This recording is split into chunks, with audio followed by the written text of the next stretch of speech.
sesuatu sesuai dengan keyakinan. Karena itu, iman bukan hanya percaya atau diucapkan, melainkan menyatu secara utuh dalam diri seseorang yang membuktikan dalam perbuatannya. Dalam surat Al-Baqarah ayat 165 dikatakan bahwa orang yang beriman adalah orang yang amat sangat cinta kepada Allah. Oleh karena itu, beriman kepada Allah berarti amat sangat rindu terhadap ajaran Allah. Itu saja mungkin yang bisa saya sampaikan. Kurang lebihnya saya mohon maaf. Bila taufik wal hidayah. Wassalamualaikum warahmatullahi wabarakatuh. Waalaikumsalam warahmatullahi wabarakatuh.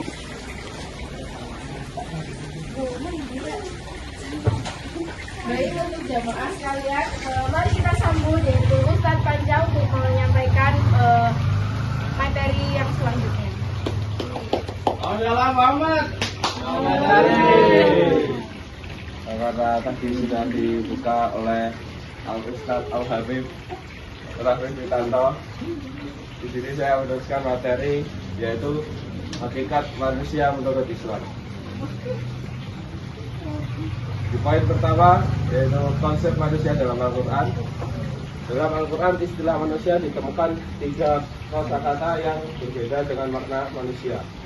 Akan tetapi memiliki substansi yang berbeda yaitu kata basyar, insan, dan al-inas. Kata basyar dalam Al-Quran disebutkan sebanyak 37 kali, salah satunya Al-Kahfi ayat 110 yaitu innama ana basyarun mislukum, yang artinya sesungguhnya aku ini hanya seorang manusia seperti kamu. Kata basyar selalu dihubungkan pada sifat-sifat biologis manusia seperti asalnya dari tanah liat atau lempung kering. Kata insan disebutkan dalam Al-Quran sebanyak 65 kali, di antara surat Al-Alaq ayat 5 yaitu Al-lama insana malam ya'lam, yang artinya dia mengajarkan manusia apa yang tidak diketahuinya. Konsep insan selalu dihubungkan pada sifat psikologis atau spiritual manusia sebagai makhluk yang berpikir. Selanjutnya, di samping itu, manusia menurut Islam dikemukakan dalam pandangan Muhammad Qutb. Beliau menyatakan bahwa manusia terdiri dari 3 unsur yang integral yaitu jasmani, akal, dan hati. Ketiga unsur ini atau roh, akal, dan tubuh, ketiga-tiganya membentuk satu wujud yang utuh yang disebut manusia. Memperhatikan hakikat manusia di atas, maka tujuan pendidikan Islam tentu tidak terlepas dari tujuan penciptaan manusia itu sendiri.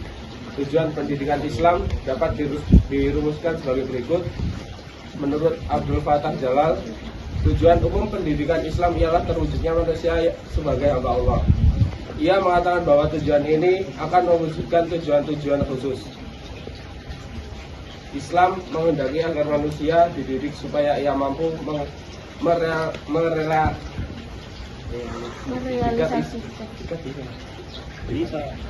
merealisasikan tujuan hidupnya sebagaimana yang telah digariskan oleh Allah.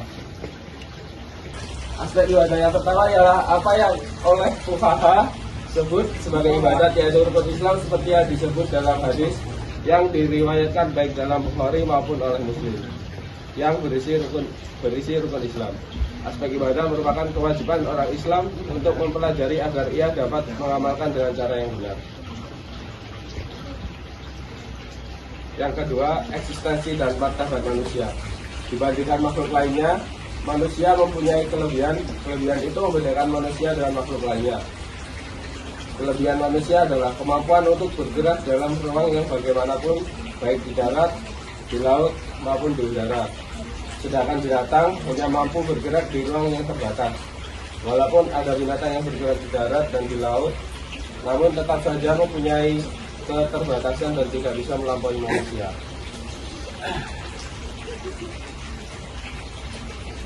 Dalam Islam, setiap anak yang lahir memiliki fitrah sehingga kedua orang tuanya hanya yang menjadikan dirinya Yahudi, Nasrani, atau Majusi. Pandangan ini disepakati oleh pakar pendidikan Islam menamai teori fitrah manusia, yaitu seperangkat kemampuan dasar yang memiliki kecenderungan berkembang. Menurut aliran psikologi disebut potensialitas atau disposisi. Aliran psikologi behaviorisme disebut prepotens refleks atau kemampuan dasar yang otomatis dapat berkembang. Islam memandang bahwa fitrah mengandung makna kejadian yang di dalamnya berisi potensi beragama yang benar dan lurus, yaitu Islam. Potensi dasar ini dapat diubah oleh siapapun atau lingkungan apapun, karena fitrah merupakan ciptaan Allah yang tidak akan mengalami perubahan, baik isi maupun bentuknya dalam tiap pribadi manusia.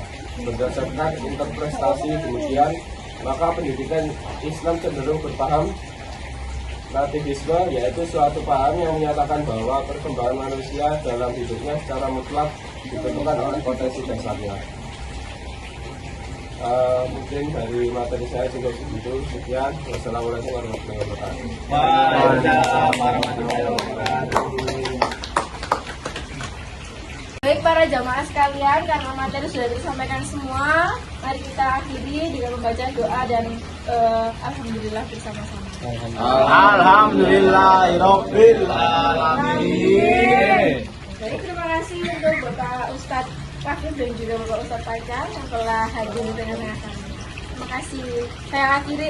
Wassalamualaikum warahmatullahi wabarakatuh. Waalaikumsalam warahmatullahi wabarakatuh.